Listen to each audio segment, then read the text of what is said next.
In 2019, on a stormy night, Flight 666 took off from London, bound for Manchester. On board were 3 friends, Jack, Sarah, and Mark, expecting nothing more than a short, routine journey. But the sky was wrong. Heavy black clouds hung low, lightning slicing through the night like skeletal claws. At 30,000 feet, a strange humming spread through the cabin. Then the intercom clicked alive. A broken, distorted voice whispered, "This flight will never land." Passengers froze. Jack placed his hand on the cold metal wall, only to feel it throbbing. The plane itself felt alive. Violent turbulence shook the aircraft. Lights flickered. Passengers screamed. Oxygen masks dropped from the ceiling, but when Sarah pulled hers over her face, a thick red liquid trickled out instead of air. It looked like blood. The intercom hissed again.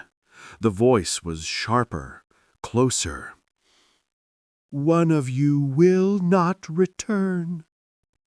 From the ceiling, crimson liquid dripped steadily, pooling on the floor and soaking the carpets. Sarah turned sharply. She could feel someone breathing against her ear. A dark shadow leaned from behind her seat, whispering, but when she turned, there was nothing there. From the rear of the plane came a scream, high, shrill, metallic. It sounded as if the plane itself was shrieking. Jack and Mark turned back. Sarah was gone. Her seat was empty. The intercom buzzed alive again.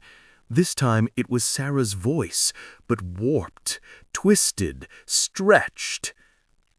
"I'm here, in the last cabin." Panic gripped them. They rushed down the aisle, flinging open doors. But no matter where they went, every path bent and twisted, dragging them back to the final cabin. Finally, the door opened. Sarah's seat was there, empty. The seatbelt was buckled, tightening, pulling itself tighter and tighter, like something invisible was strapped inside, suffocating. From the rear of the plane came a scream, high, shrill, metallic. It sounded as if the plane itself was shrieking. Jack and Mark turned back. Sarah was gone. Her seat was empty. The intercom buzzed alive again. This time it was Sarah's voice, but warped, twisted, stretched. "I'm here, in the last cabin." Panic gripped them. They rushed down the aisle, flinging open doors. But no matter where they went, every path bent and twisted, dragging them back to the final cabin. Outside, the horizon exploded in fire. Red light bled through the windows. The plane trembled, windows cracking under pressure. The passengers sat still, frozen. Their mouths did not move, yet their screams filled the air. The cries were no longer coming from them. They were echoing through the intercom. Jack and Mark forced the last cabin door open. What they saw inside would never leave them. Sarah's body was hanging upside down, tangled in seatbelts. Her head slumped to one side, her eyes bulging grotesquely, one almost spilling from its socket. Thick, dark blood streamed from her ears, staining her neck and clothes. Her hands were rigid, clawed, nails broken into sharp points, like she had been scratching, tearing, trying desperately to escape. As the plane lurched, her body swung back and forth. With each sway came a wet, cracking sound, like her bones were still breaking. Then her mouth opened, far wider than a human jaw should ever open, and from deep inside her throat came the same distorted voice. "You will descend with me into the last fall."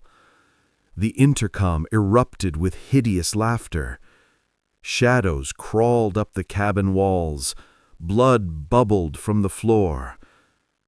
Mark yanked Jack back, but Jack couldn't tear his eyes away. Sarah's dead, bulging eyes still followed him, watching. At dawn, rescue teams discovered the wreckage near London. But something was horribly wrong. The seats were intact, the seat belts fastened, yet no bodies were found. Only one survivor remained, Mark. His mind shattered, his voice trembling. He repeated the same words again and again. "They're still on the plane, watching me." When investigators searched the cockpit, they found something impossible. A dusty, cracked rotary phone. No such device had ever been part of the aircraft. As they stared at it, the phone began to ring. One rescuer, shaking, lifted the receiver.